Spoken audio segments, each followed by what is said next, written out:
Kun sagantaa BBC Afaan Oromooti. Nu waliin tura.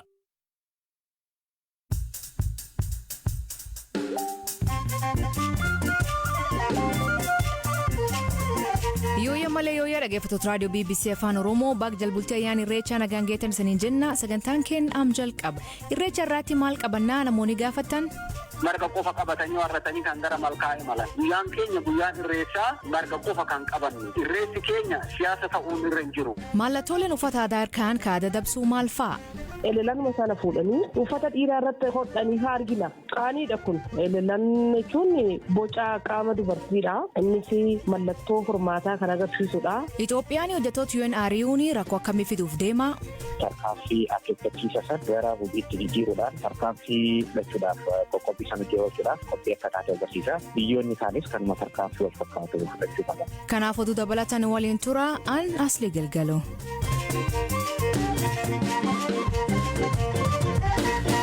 Dhaggeeffattootni oduutiin jalqabaanii qaama maantanaa naannoo Tigraay bulchaa jiru himuu fi kan mootummaan Itoophiyaa dhaabshiroo keessaa jedhe farajee TPLF jalaatti hoogganaa biiroo fayyaa naannichaa kataan obbo Hagos Godaafay naannicha keessatti sababa beelaa lakkoofsi namoota du'aa jiranii dabalaa jira jedhe.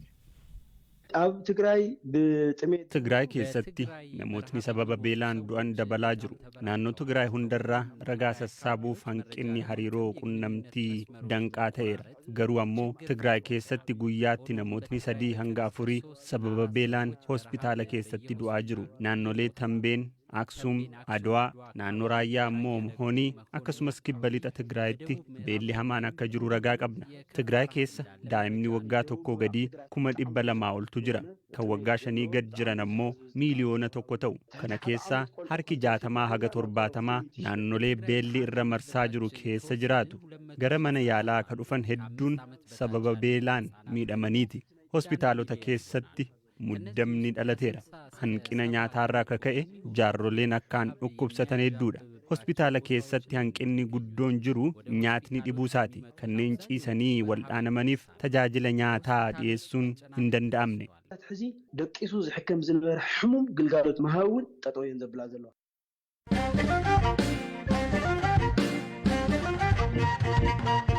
Mootummaan Itoophiyaa qondaaltonni UN torbaa biyyattii akka ba'an ajajuun addunyaa biraatti guddoo balaaleffama.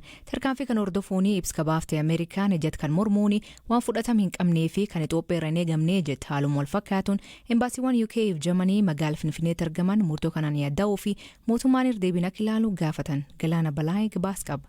Mootummaan Itoophiyaa kamisa kaleessaa dhaabbata mootummoota gamtoomanii keessatti sadarkaa hooggansaa olaanaan Itoophiyaa keessatti hojjetaa kan jiran 7 atattamaan biyya akka ba'an ajajuun erga dhagahame dhaabbata mootummoota gamtoomanii dabalatee biyyootni lixaa mormii dhageessisuutti jiru.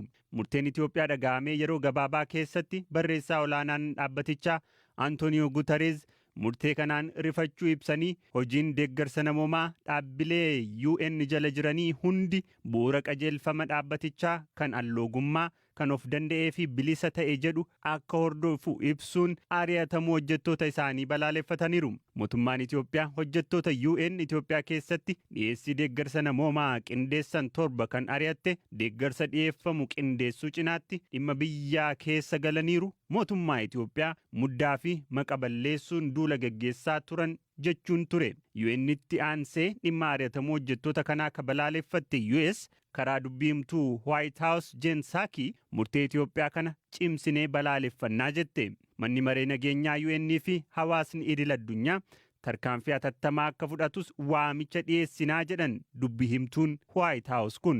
We call on the UN Security Council and members of the international community. Manni maree nageenyaa UN fi miseensonni hawaasa idil addunyaa mootummaa Itoophiyaa irratti tarkaanfii atattamaa fudhachuun hojii dhiyeessii deeggarsa namoomaa danquu fi lammiilee ofiirraa jiraachuuf waan bu'uura ta'e mulquun fudhatama kan hin qabne ta'uu ifa gochuu barbaachisa. Pireezidaanti Baayiden jalqaba ji'a kanaa warra kaaba Itoophiyaatti waraanicha dheeressan irratti qoqqobbii diinagdee kaa'uuf ajaja haala mijeessee fi tarkaanfiiwwan biroo fudhachuu dandeenyu warra deeggarsa namoomaa danqan irratti atattamaa fi haala murteessaa ta'een fudhachuurraa boodatti hin jennu. Ministeerri Hajaalaa US Anthony Blinken gama isaaniin Itoophiyaan murtee ishee kana akka jijjiirtu gaafachuun yoo ta'uu baate tarkaanfii Itoophiyaa kanaaf deebii kennuuf ija akka jabaatan ibsaniiru. Embasiin UK Itoophiyaatti argamus haaluma wal fakkaatuun tarkaanfii mootummaa Itoophiyaa kanaan yaadda'uu ibseera. Embasichi ibsa karaa toora Tiwiitaraa isaatiin baaseen mootummaan Itoophiyaa tarkaanfii kana haal duree tokko malee atattamaan akka kaasuuf waamicha dhiyeesseera. Embasiin Jarmanii Itoophiyaatti argamus ibsa toora Tiwiitaraa irratti baaseen akka qaama deeggarsa namoomaa guddichaa Itoophiyaatti nutis ari'atamuu hojjettoota UN ilaalchisuun yaaddoo barreessaan olaanaa dhaabbata biyyoota gamtoomanii Antooniyoo Guutereez ni qooddannaa jedha. Mootummaan Itoophiyaa ji'a waxabajjii keessa dhaabbileen gargaarsaa idil addunyaa gariin maqaa gargaarsa namoomaan dhimma keessoo biyyaa keessa galaa jiru hidhattootaaf meeshaa galchuufis yaalaa jiru mootummaa Itoophiyaas maqaa balleessaa jiru jechuun yoo isaan hin sirraayin isaan waliin hojjechuu akka dhaabu darbees biyyaa ari'uuf ka dirqamu akka ta'e akeekkachiisee ture. Balaaleffannaa kan hordofee mootummaan Itoophiyaa ibsa galgala kan baaseen badii hojjettoonni UN ari'aman raawwatan if godha. Tokkoffaanii deeggarsa namoomaa uummataa ergame wartii pileefiif dabarsu, lammataanii waliigalteewwan nageenyaa waliigalan cabsu, meeshaalee qunnamtii wartii pileefii akka itti fayyadaman dabarsee kennu, konkolaatonni deeggarsaaf fe'anii Tigraayitti hafan akka deebi'an gaafachuu irratti rinciica argisiisanii jedhan. Taalanii deeggarsa namoomaa siyaasaaf oolchanii jedhan. Ofii balaaleffannaan biyyoota lixaa dhagahamaa jiru garamitti deemuu danda'a. Dhiibbaan mootummaa fi uummata Itoophiyaa irraan ga'u jira. Ogeessi seeraa Ameerikaa Miinisoota jiraatuu fi dhimmoota siyaasa irratti xiinxalaa kennuun beekamu Bahar Omar akkan jedha.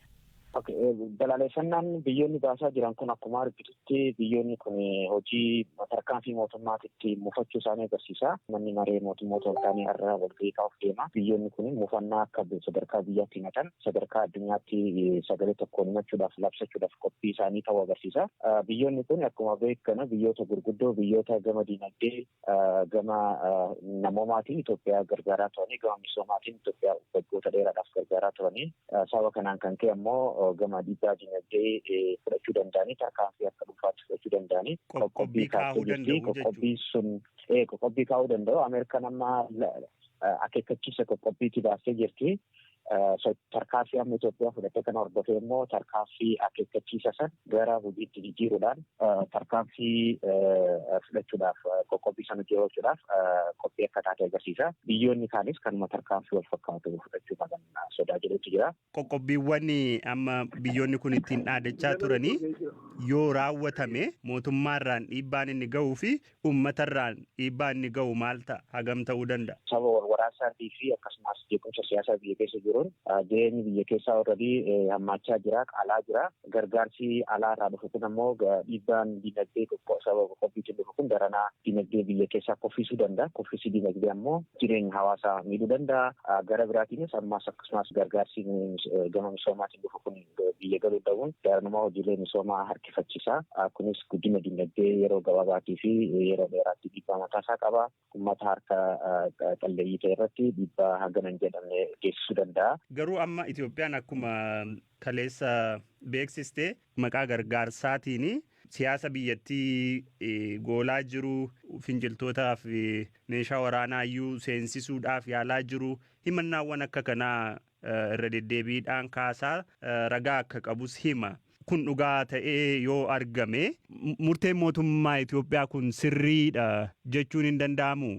Natti hin fakkaatu odeeffannoon mootummaa ala jiru haga tokko kan dhugaa lola gara kaabaa jiru kun agarsiisu gama mootummoota oltaaniitiin odeeffannoo bahu kuni mootummoonni oltaan immoo odeeffannoo kana akkuma salphatti hin baasanii gulaalli hedduu keessa darbee dabara. Akkasumas immoo haga tokko dhugaan lafa jiru maal fakkaata jedhu waan agarsiisuuf mootummaan kanarraa mufannaa qaba. Kun yoo ta'e immoo mootummaan islaa ragaa ibsachuu qaba. Bakka ragaa hin qabnetti immoo tarkaanfii kana keessa galuun mootummaan kuni waan isaan hojjetan irraa mufannaa qabaachuu argisiisa.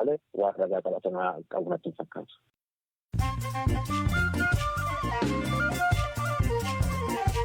Dhaggeeffattoonni amma oduu gaggabaaboo addunyaa isaanii dhiyeessaa jalqabanii naannoo Beenishaangul Gumuz godinaalee Matakaliif Kamaashitti hidhattoonni namoota 445 butuu Komishinii Mirga Namoomaa Itoophiyaa beeksise.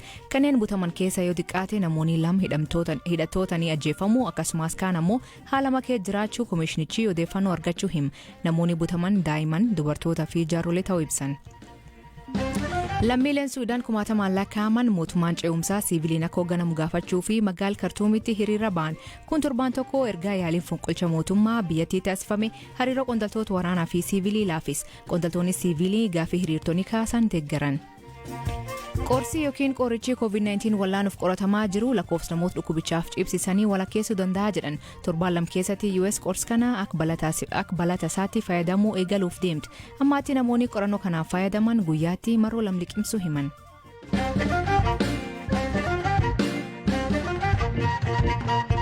Uummanni Oromoo fi jaallattoonni isaa ayyaana irreechaa kabajuu fi gara magaalaa Finfinnee seenaa jira. Abbaa Gadaa Tuulamaa fi qindeessaan kabaja ayyaana irreechaa Gobana Hoolan irreechi baranaa caarraa Oromoon abbaa safuu, abbaa duudhaa, abbaa biyya ta'uu isaa ittiin agarsiiftak ta'uu fi Oromoon hundi safuu fi nagaa jabeessuu qabaa jedhe. Sirni irreechaa guyyoota lamaaf ture kana akka itti qophaa'anii fi wanta barbaachisu waa'ilii keen maatii olaanaa Abbaa Gadaa Gobana Hoolaa dubbis. Jala bultii keenyee jirraa jennan. Kanaafuu haalli jala bultii haala gaariidhaa. Qophiin jirus baay'ee gaariidha, baay'ee kan nama gammachiisu. Keessattuu bara kana keessatti ayyaana irreessaa kana, ayyaana bal'aa kana, ayyaana Oromoon jaalatu, ayyaana sabaaf sablammiin jaalatu yoo kabajnu wanta lama keessa jennee akka kabajnu uummanni keenya sirriitti xiyyeeffannoo argatee jira. Uummanni kallattii afraniinuu dhufu yeroo gara seenaa jiran kana yeroo rakkina nuqunnamu kana tokko dhibee COVID-19 yeroo ammaa kana amala jijjiirratee addunyaa dararaa jiru kana xiyyeeffannoodhaan wanni jiru itti himamee waan ofirraa dhoowwaniin ogeessan itti himamee jira. Gara malkaatitti yoo imalan maal akka weeddisaa deeman, qeerroon maal akka weeddisu, qarreen maal akka weeddisu, jaartiin maal akka weeddisu kana sirriitti beeku. Uummanni keenya qabatuun kan isaan irra jiru. Qabatuun meeshaa fa'aa aadaatiin ala meeshaa fa'aa aadaa uffattoo jennu qeerroon keenya akkamitti akka fa'aamu, qarreen keenya akkamitti akka fa'aamu, abbootiin gadaa, jaartiin cimee akkamitti akka fa'aaman kuni duudhaa safuu kaleessa keessa dhufne. Kanaafuu jaalala kabaja sabaaf sablammii qabnurraa kan ka'e namoonni hedduu gara malkaa uffattoo imalan marga qofa qabatanii warratanii kan gara malkaa imalan. Guyyaan keenya guyyaan irreessaa marga qofa kan qabannu. Irreessi keenya siyaasa ta'uun irra hin jiru. Uffanni aadaa Oromoo waggoota dhiyoo as akka Oromiyaatti qofa osoo hin taane akka biyyaa fi akka addunyaatti beekamaa jira. Haa ta'u malee guddinni faashinii aadaa uffata aadaa duudhaa isaa gadhiisee jechuun namoonni garii muufii qaban argisiisaa jiran. Yeroo irreechaa kana namuu uffata diizaayinii babbareedaa uffatee gad ba'uuf deema. Garuu aadaa Oromoo irratti wanta godhamuu hin qabne beektu. Dhimmoota aadaa fi afaan Oromoo irratti qorannoo isee kan hojjette barsiiftuun Yuunivarsiitii Wallaggaa Dr. Halimma Jibriil waa'ee uffata aadaa akkanaan ibsiti. Hamza Hussein dubbis. Uffata aadaa Oromoo yeroo jennu uffata aadaadha. Uffata aadaan jechuun immoo aadaa saba sanaa, duudhaa saba sanaa, eenyummaa saba sanaa kan sabni sun safeeffatu, kan ittiin bulu, kan kabaju akkasumas immoo kan ittiin dhorku akka aadaa maleetti kan ilaalamu naamusa uummata sanaa akka cabsetti kan ilaalamu ta'uu danda'uu qaba. Kan biraan mallattooleedha. Mallattooleen achirratti ka'uu qaban maal ta'uu akka qaban ilaaluun baay'ee barbaachisaadha. Amma yeroo baay'ee maal argina? Elelan fuudhanii kan dhiiraa irratti yeroo akka fakkiittis akkasumas elelanuma sana fuudhanii uffata dhiiraa irratti hodhanii argina. Qaaniidha kun. Elelan jechuun boca qaama dubartiidha. Innis mallattoo hormaataa kan agarsiisudha.